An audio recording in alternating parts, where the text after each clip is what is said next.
आज आपण पाहूया आपला जो टॉपिक आहे तो आहे डिटर्मिनंट. अतिशय सोपा असा हा टॉपिक आहे. आता या टॉपिकमध्ये आपण सुरुवातीला पाहूया डिटर्मिनंट ऑफ ऑर्डर 2. पहिली जी डेफिनेशन आहे डिटर्मिनंट ऑफ ऑर्डर 2. आता डिटर्मिनंट ऑफ ऑर्डर 2 याचा अर्थ काय तो अगोदर समजून घेऊया. आता याच्यामध्ये की सिम्बॉलिक रिप्रेझेंटेशन काय आहे ते अगोदर पाहूया. दी सिम्बॉलिक रिप्रेझेंटेशन डी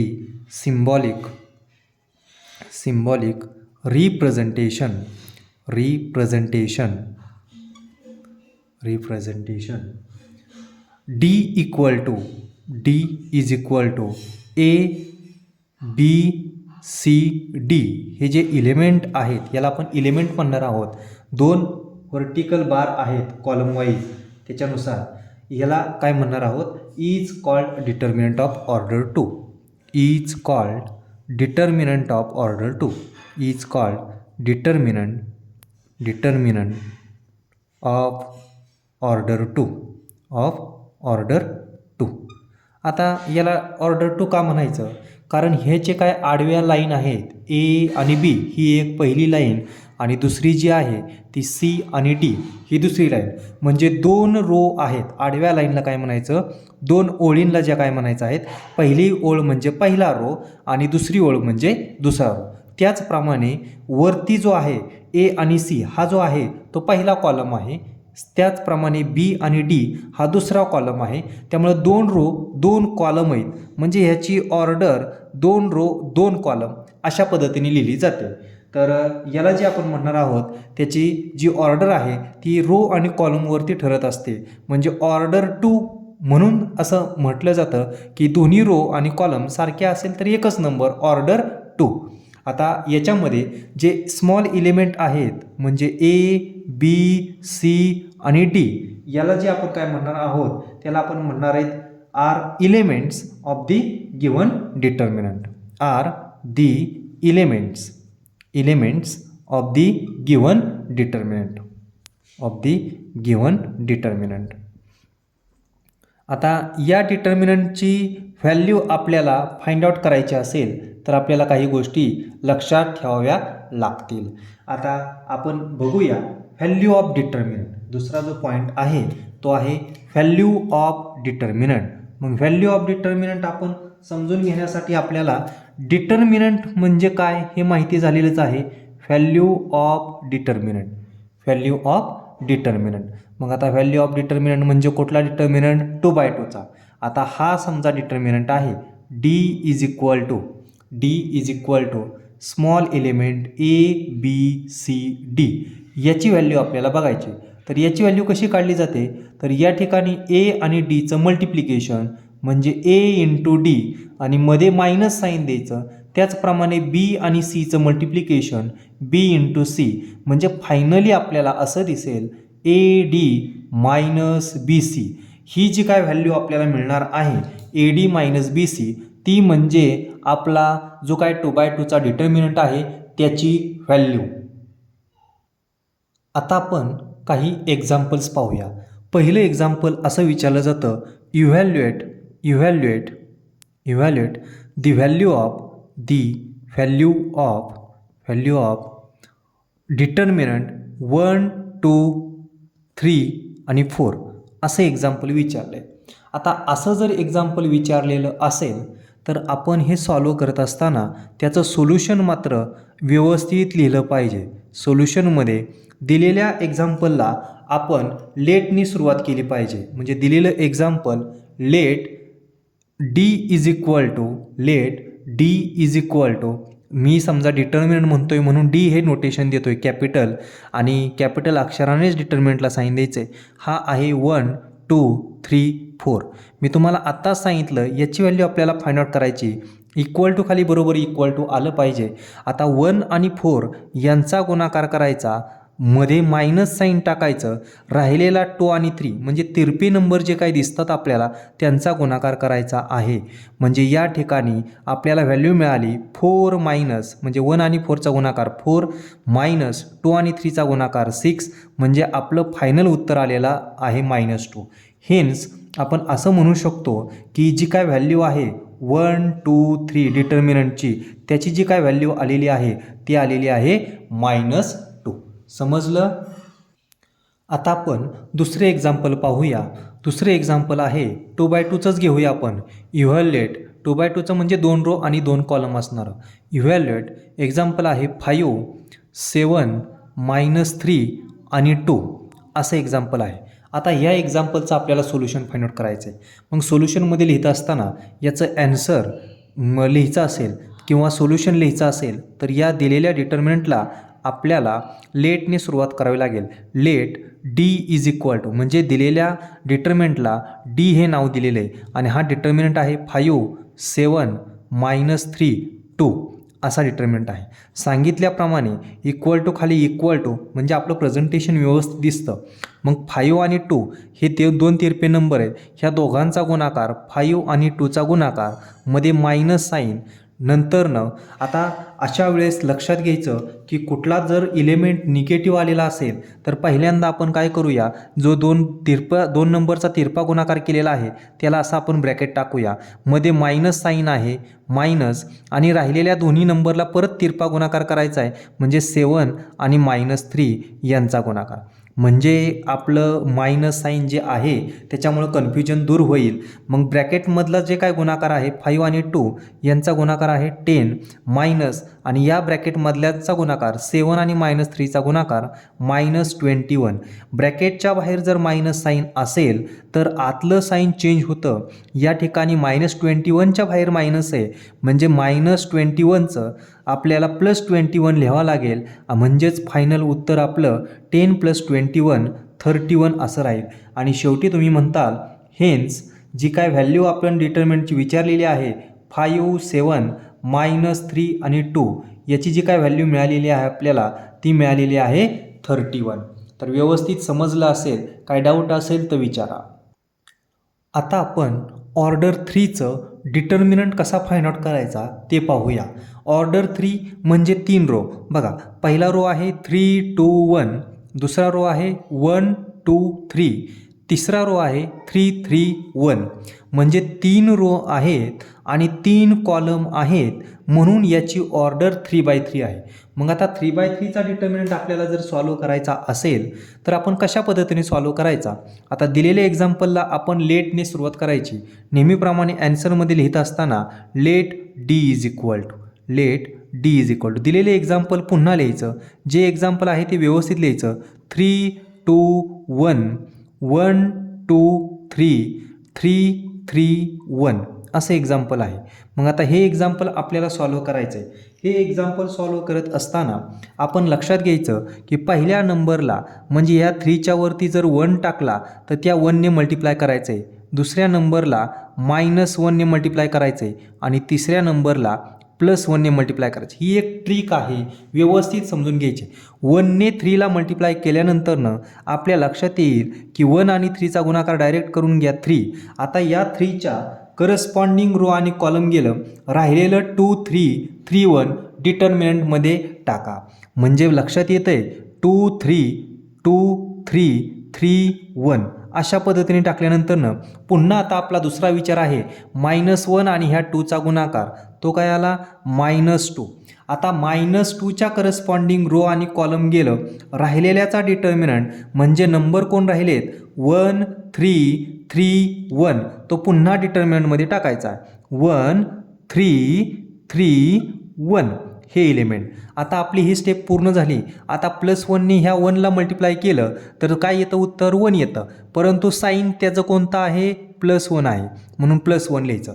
आता या पुन्हा +1च्या करस्पॉन्डिंग रो आणि कॉलम गेलं, राहिलेल्याचा डिटर्मिनंट म्हणजे 1 2 3 3 1 2 3 3 1 2 3 3 असा डिटर्मिनंट राहिला आहे. आता 2/2चा डिटर्मिनंट आपण ऑलरेडी अगोदर सॉल्व्ह केला आहे.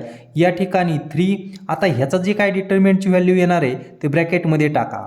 परत या ठिकाणी याची पण व्हॅल्यू काय टाका, ब्रॅकेटमध्ये टाका, प्लस 1 इन ब्रॅकेट याची पण व्हॅल्यू काय टाका, ब्रॅकेटमध्ये टाका. आता सांगितल्याप्रमाणे तिरपा गुणाकार करायचा आहे, म्हणजे 2 आणि 1चा गुणाकार डायरेक्टली लिहा 2, मध्ये मायनस साईन, 3 आणि 3चा गुणाकार किती आला, 9. पुन्हा 1 आणि 1चा गुणाकार किती आला, 1, डायरेक्टली लिहायचा आहे, मध्ये मायनस साईन, पुन्हा 3 आणि 3चा गुणाकार किती आला, 9, प्लस 1.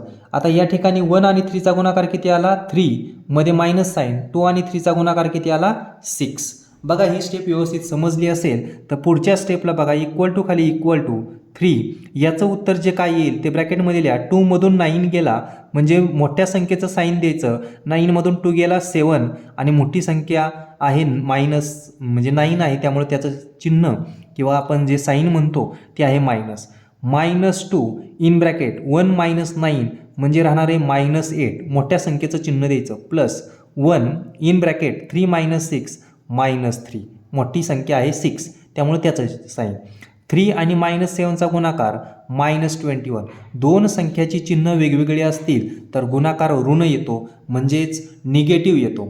या ठिकाणी -2 आणि -8 यांचा गुणाकार केला, दोनच नंबर असतील आणि त्यांचं साईन सेम असेल तर जो मल्टिप्लिकेशन आहे किंवा गुणाकार आहे तो पॉझिटिव्ह येतो, म्हणजे 2 आणि 8चा गुणाकार 16, मायनस मायनस प्लस झालं, प्लस 1 आणि -3चा गुणाकार -3, म्हणजे ॲक्च्युली उत्तर किती आलं आहे, -21 आणि -3 हे झालं -24 प्लस 16, म्हणजे फायनल उत्तर किती झालेलं आहे या ठिकाणी -24 अधिक 16 -8, हे तुम्हाला फायनल उत्तर पाहायला मिळेल, बरोबर.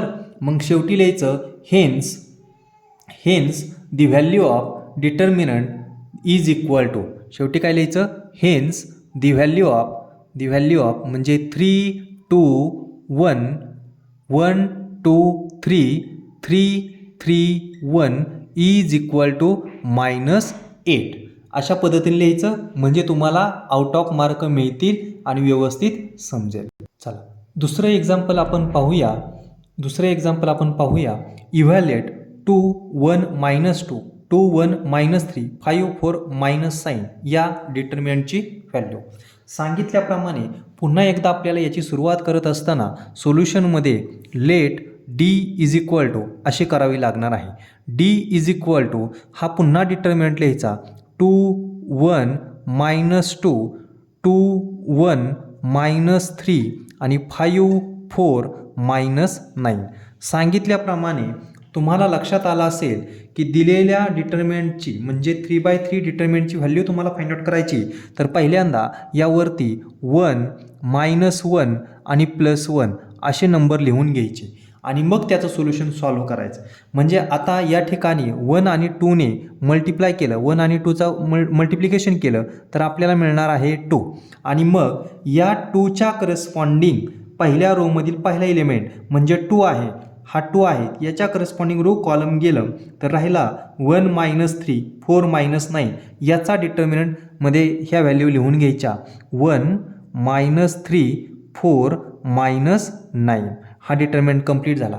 आता पुन्हा -1 आणि 1चं मल्टिप्लिकेशन केलं, -1 आलं, म्हणजे इथं पण तीच स्टेप वापरायची, -1 आणि +1 याच्या करस्पॉन्डिंग रो कॉलम गेलं, राहिलेले एलिमेंट कोणते ते डिटर्मिनंटमध्ये लिहायचे, 2 -3 5 -9 2 -3 5 -9 +1 आणि -2 यांचा गुणाकार केला -2. आता पुन्हा या -2च्या करस्पॉन्डिंग रो कॉलम गेलं, राहिलं काय तर 2 1 5 4 2 1 5 4 2 1 5 4. आता हा डिटर्मिनंट आपल्याला व्यवस्थित सॉल्व्ह करता आला पाहिजे, कारण आपण अगोदरच सॉल्व्ह केलेलं आहे 2/2चा डिटर्मिनंट. 2 आहे असाच आणि याचं ब्रॅकेटमध्ये कॅल्क्युलेशन करायचं आहे. 1 आणि -9चा गुणाकार किती आला, -9, मध्ये मायनस साईन आपलं, आणि -3 आणि 4चा गुणाकार किती आला, -12, आणि हे मायनस म्हणजे किती आलं, +12. व्यवस्थित समजून घ्या. -1 आहे असाच, याचं कॅल्क्युलेशन पुन्हा ब्रॅकेटमध्ये 2 आणि -9चा गुणाकार -18, मध्ये मायनस साईन, -3 आणि 5चा गुणाकार -15, -15 आणि हे मायनस साईन +15, -2 आहे असाच, पुन्हा यांचा गुणाकार 2 आणि 4चा गुणाकार 8, मध्ये मायनस साईन, 1 आणि 5चा गुणाकार 5 अशा पद्धतीने लिहायचं. म्हणजे हे कॅल्क्युलेशन काय झालं बघा. 2 इन ब्रॅकेट -9 + 12 मोठ्या संख्येतून लहान संख्या गेली, किती राहिलं 3 मध्ये मायनस साईन आहे. हे -18मधून 15 गेला म्हणजे 18मधून 15 गेला 3 राहिला आणि मोठी संख्या आहे 18 त्याचं साईन आहे -3.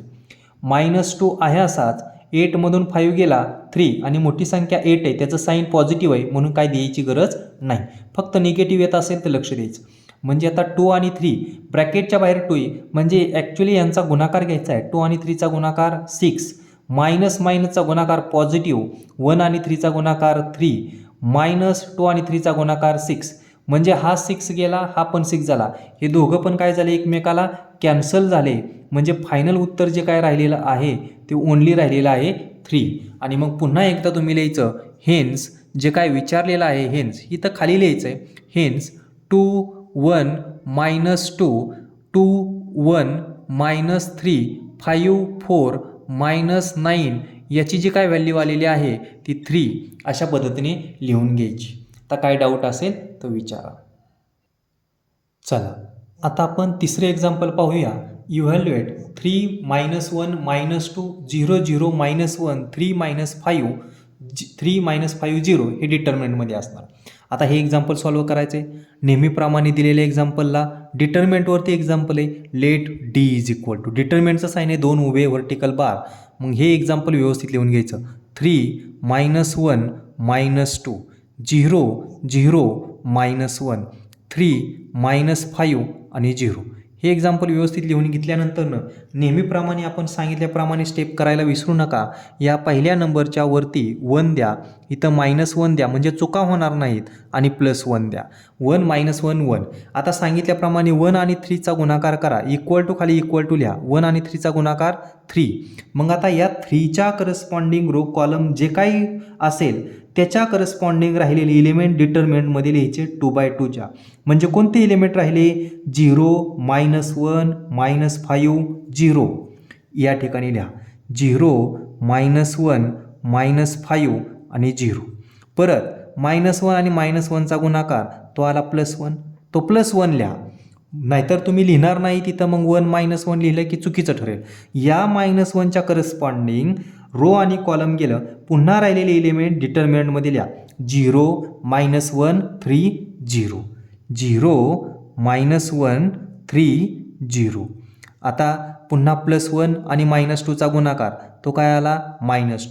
करस्पॉन्डिंग रो कॉलम गेले. राहिलेल्याचा डिटर्मिनंट म्हणजे 0 0 3 -5 0 0 3 -5. आता हे कॅल्क्युलेशन व्यवस्थित करायचं म्हणजे या ठिकाणी 3 आहे असाच आणि याचं कॅल्क्युलेशन 0 आणि 0चा गुणाकार 0 मध्ये मायनस साईन -1 आणि -5चा गुणाकार दोन्हीचं साईन सेम आहे म्हणजे काय येणार आहे प्लस येणार आहे. -1 आणि -5चा गुणाकार +5 म्हणजे फक्त 5 लिहायचा. +1 आहे असाच. आता पुन्हा यांचा 0 आणि 0चा गुणाकार 0 मध्ये मायनस साईन -1 आणि या -3चा गुणाकार तो काय आला -3 आणि हे पहिलं मायनस म्हणजे आलं +3. पुन्हा या ठिकाणी -2 आहे असाच. 0 आणि -5चा गुणाकार 0 मध्ये मायनस साईन 0 आणि या 3चा गुणाकार आला 0. इक्वल टू खाली इक्वल टू व्यवस्थित लिहा म्हणजे कॅल्क्युलेशन व्यवस्थित येईल. इक्वल टू खाली इक्वल टू लिहिलं आपण. आता 3 × 0 -5 म्हणजे राहिला -5 +1 इन ब्रॅकेट 0 + 3 म्हणजे राहिला 3 -2 आणि या ब्रॅकेटमध्ये राहिला 0. इक्वल टू खाली इक्वल टू 3 आणि -5चा गुणाकार -15 +1 आणि 3चा गुणाकार 3 आणि -2ने 0 बरोबर गुणाकार केला 0. -15मधून 3 गेलं म्हणजे मोठ्या संख्येतून लहान संख्या गेली. 15मधून 3 गेलं राहिलं कोण 12 आणि मोठ्या संख्या कोणती 15 त्याचं साईन कोणतं आहे मायनस म्हणजे याचं उत्तर आलं -12. म्हणजे हेन्स पुन्हा एकदा लिहायला विसरायचं नाही. Hence the value of this determinant 3 -1 -2 0 0 -1 3 -5 0 याची जी काय व्हॅल्यू आलेली आहे -12 आलेली आहे. -12 लिहायला विसरू नका.